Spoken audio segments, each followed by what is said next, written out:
बच्चों, आप सभी का हमारे YouTube चैनल आइडियल देव क्लासेस में स्वागत है। बच्चों, आज हम आपके लिए 8th ग्रेड अभ्यास पुस्तिका के अंतर्गत विषय विज्ञान लेके आए जो कक्षा 8वीं के लिए है। और यह आपके विज्ञान के जो महत्वपूर्ण प्रश्न हैं जो 8th ग्रेड अभ्यास पुस्तिका से ही आपकी वार्षिक परीक्षा में पूछे जाएंगे।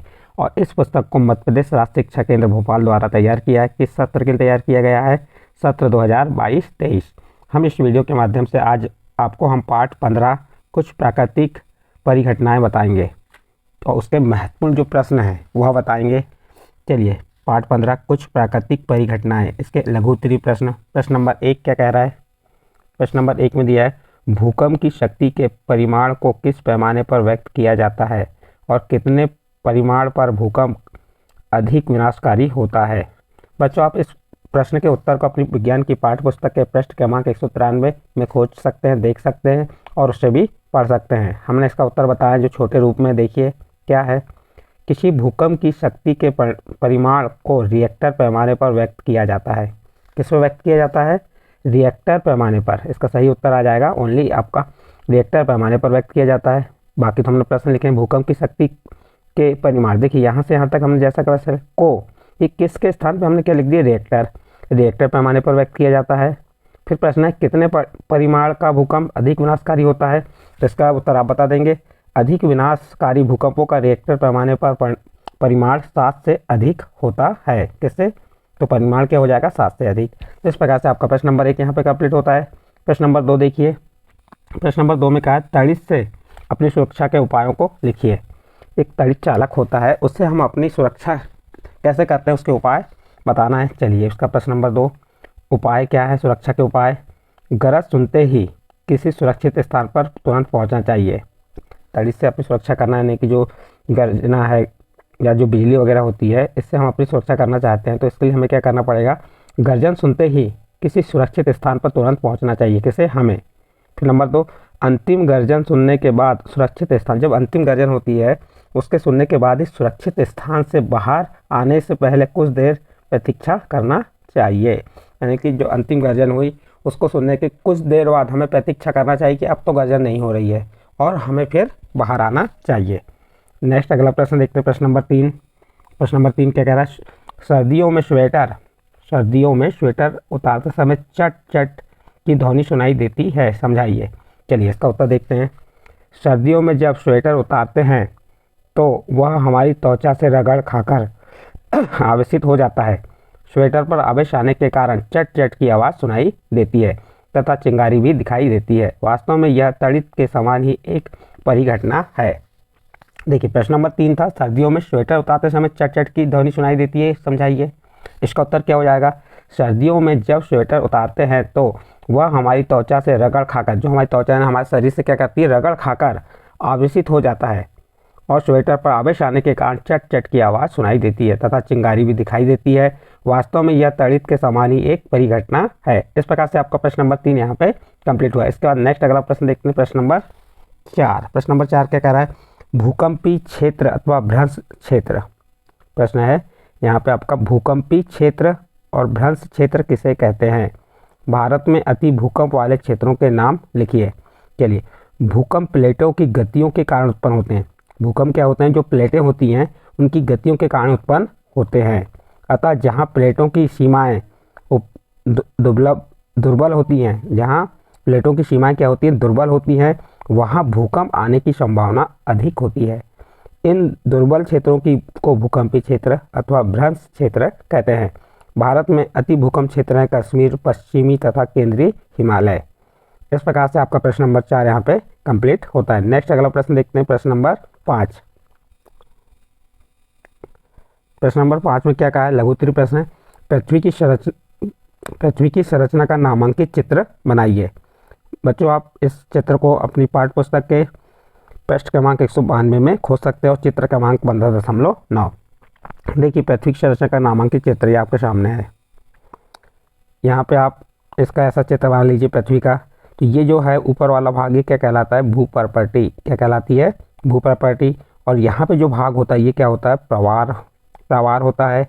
और ये जो पृथ्वी का बाह्य कोड है, ये कौन सा कोड है? बाह्य कोड। और ये जो बीच वाला इसे हम क्या कहते हैं? आंतरिक कोड। इस प्रकार से आप एक गोला ऐसा चित्र बना लेंगे और इस प्रकार से इसे दर्शा सकते हैं। तो इस प्रकार ये पृथ्वी की संरचना का चित्र हो गया, ये भूपर्पट यानी बाहरी हो गया, फिर उसके बाद प्रवार, फिर बाह्य कोण, फिर आंतरिक कोण, और उसे नाप के द्वारा दर्शा सकते हैं। नेक्स्ट अगला प्रश्न देखते हैं, प्रश्न नंबर 6, भूपर्पट एक विक्षोभ कैसे उत्पन्न होता है? विक्षोभ पृथ्वी पर किस रूप में दिखाई देता है? चलिए इस प्रश्न का उत्तर देख लेते हैं। क्या कह रहा है प्रश्न, पृथ्वी में भूपर्पटी में विक्षोभ कैसे उत्पन्न होता है? तो विक्षोभ उत्पन्न पृथ्वी पर किस रूप में दिखाई देता है? तो उत्तर देखिए, चलिए इसका उत्तर देखते हैं। क्या कह रहा है, पृथ्वी की ऊपरी परत को भूपर्पटी कहते हैं। पृथ्वी की जो ऊपरी परत होती है उसे हम क्या कहते हैं? भूपर्पटी कहते हैं। पृथ्वी की यह परत टुकड़ों में विभाजित है, और पृथ्वी की परत काय में विभाजित है? टुकड़ों में। प्रत्येक टुकड़ों को क्या कहते हैं? प्लेट कहते हैं। ये प्लेट निरंतर गति करती रहती हैं। जब ये एक दूसरे से रगड़ खाती हैं या अथवा टक्कर के कारण एक प्लेट दूसरी प्लेट के नीचे चली जाती है, तो इसके कारण भूपर्पटी में विक्षोभ उत्पन्न होता है। यही विक्षोभ पृथ्वी की सतह पर भूकंप के रूप में दिखाई देता है। फिर से इस प्रश्न के उत्तर को समझा देते हैं। प्रश्न हमारा क्या था? प्रश्न नंबर 6 क्या था? भूपर्पटी में विक्षोभ कैसे उत्पन्न होता है? विक्षोभ पृथ्वी पर किस रूप में दिखाई देता है? तो देखिए, पृथ्वी की ऊपरी परत को भूपर्पटी कहते हैं। पृथ्वी की यह परत टुकड़ों में विभाजित है। प्रत्येक टुकड़ों को प्लेट कहते हैं। ये प्लेट निरंतर गति करती रहती है। जब ये एक दूसरे से रगड़ खाती है अथवा टक्कर के कारण एक प्लेट दूसरी प्लेट के नीचे चली जाती है, तो इसके कारण भूपर्पटी में विक्षोभ उत्पन्न होता है, और यही विक्षोभ पृथ्वी की सतह पर भूकंप के रूप में दिखाई देता है। इस प्रकार से आपका प्रश्न नंबर 6 यहाँ पे कंप्लीट हुआ। इसके बाद प्रश्न नंबर 7 देखते हैं। आवेशित गुब्बारा दूसरे आवेशित गुब्बारे को प्रतिकर्षित करता है, जबकि अनावेशित गुब्बारा आवेशित गुब्बारे को द्वारा आकर्षित किया जाता है। प्रयोग द्वारा समझाइए। चलिए देखते हैं प्रश्न नंबर 7 का उत्तर। आवेशित गुब्बारा दूसरे आवेशित गुब्बारे को प्रतिकर्षित करता है, क्योंकि दोनों गुब्बारों पर सजातीय आवेश हैं। क्या करता है? आवेशित गुब्बारा दूसरे आवेशित गुब्बारे को प्रतिकर्षित करता है, क्योंकि दोनों गुब्बारों पर क्या होता है? सजातीय आवेश है। अतः सजातीय आवेश एक दूसरे को प्रतिकर्षित करते हैं, परंतु आवेशित गुब्बारा अनावेशित गुब्बारे को आकर्षित करता है और अपने आवेश में से कुछ आवेश दूसरे गुब्बारे को दे देता है। इसलिए आवेशित वस्तु अनावेशित वस्तु को आकर्षित करती है। इस प्रकार से आपका प्रश्न नंबर 7 यहाँ पे कंप्लीट हुआ। इसके बाद नेक्स्ट प्रश्न है प्रश्न नंबर 8। क्या कह रहा है? आवेशों की पहचान करने के लिए आप एक सरल विद्युतदर्शी की रचना किस प्रकार करेंगे? बिंदुवार लिखिए। चलिए हम क्या करेंगे? सरल विद्युतदर्शी की रचना किस प्रकार करते हैं, तो इसको बिंदुवार आपको बताएं। हम सब नंबर 1, बोतल के मुंह के साइज से कुछ बड़ा गत्ते का टुकड़ा लीजिए। इसमें एक छिद्र बनाइए जिसमें धातु की पेपर क्लिप घुसाई जा सके। एल्यूमिनियम की नंबर 2, एल्यूमिनियम की पन्नी की लगभग 4 सेंटीमीटर गुणित 1 सेंटीमीटर साइज की 2 पट्टी काटिए। नंबर 3, इन्हें पेपर क्लिप पर लटकाइए। नंबर 4, गत्ते के ढक्कन में पेपर क्लिप को इस प्रकार घुसाई कि यह गत्ते के लंबवत रहे। तो इस प्रकार हम सरल सूक्ष्मदर्शी विद्युतदर्शी की हम रचना कर सकते हैं। नेक्स्ट अगला प्रश्न है प्रश्न नंबर 9। तड़ित चालक किसे कहते हैं तथा यह भवन की सुरक्षा किस प्रकार करते हैं? सचित्र समझाइए। आपको तड़ित चालक किसे कहते हैं बताना है, और हमारे जो भवन है इसकी सुरक्षा कैसे करता है इसे चित्र के माध्यम से आपको बताना है। चलिए इसका उत्तर देखिए। तड़ित चालक एक ऐसी युक्ति है जिसका उपयोग भवनों को तड़ित के प्रभाव से बचाने के लिए किया जाता है। किसी भवन के निर्माण के समय उसकी दीवारों में उस भवन की ऊंचाई से अधिक लंबाई की धातु की एक छड़ स्थापित कर दी जाती है। इस छड़ का एक सिरा वायु में खुला रखा जाता है तथा दूसरे सिरे को जमीन के काफ़ी गहराई तक दबा देते हैं। धातु की छड़ विद्युत आवेश के जमीन तक पहुंचने के लिए एक सरल पथ प्रदान करती है। और इस प्रकार से आप चित्र देखिए यहाँ पे ये कि हमने क्या बनाया, बिल्डिंग बनाई हुई है, एक मकान बना हुआ है, यहाँ पे तड़ित चालक लगा हुआ है। ये दिख रहा होगा आपको तड़ित चालक है। ये वायु में यानी कि इस बिल्डिंग से ऊंचा एक वायु में खुला भाग है। ये यहाँ ज़मीन से लेके हमने इसको ठीक है बना दिए, तड़ित चालक बन गया। उसका चित्र आप बना सकते हैं, अपनी पाठ्य पुस्तक में भी देख सकते हैं इसके। फिर नेक्स्ट अगला प्रश्न है प्रश्न नंबर 10। भूकंप से बचने के लिए निम्न स्थितियों में आप क्या प्रयास करेंगे? यदि आप घर में हैं तो क्या प्रयास करेंगे? नंबर 1, किसी मेज के नीचे आश्रय ले तथा झटकों के रुकने तक वहीं रहेंगे। क्या करेंगे हम? यदि हम घर में हैं तो मेज के नीचे आश्रय लेंगे और झटकों के रुकने तक वहीं रहेंगे। दूसरा, ऐसी ऊंची तथा भारी वस्तुओं से दूर रहेंगे जो आप हमारे सिर पर गिर सकती है। यहाँ आपकी जगह हमारे लिख सकते हैं।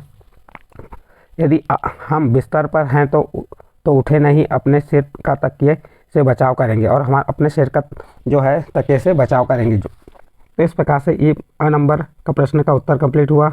ब नंबर में कह रहा है यदि आप घर के बाहर हैं, यदि हम घर के बाहर हैं तो कैसे बचाव करेंगे, तो उसका नंबर 1 पॉइंट देखिए। भवनों, वृक्षों तथा ऊपर जाती विद्युत लाइनों से दूर किसी खुले स्थान को खोजेंगे एवं धरती पर लेट जाएंगे। फिर नंबर 2, यदि आप किसी कार अथवा बस में हैं तो बाहर ना निकलें, ड्राइवर से कहें कि वह धीरे धीरे किसी खुले स्थान पर पहुंचे। तो इस प्रकार हम यदि घर के बाहर हैं तो अपनी भूकंप से सुरक्षा कर सकते हैं। तो इस प्रकार आपका प्रश्न नंबर 10 के साथ ये अध्याय कौन सा था, आपका पाठ 15 कुछ प्राकृतिक परिघटनाएं यहाँ पे समाप्त होता है। और बच्चों, इसी पुस्तक से आपकी वार्षिक परीक्षा में प्रश्नों के उत्तर पूछे जाएंगे, विकल्प आएंगे, खाली स्थान आएंगे।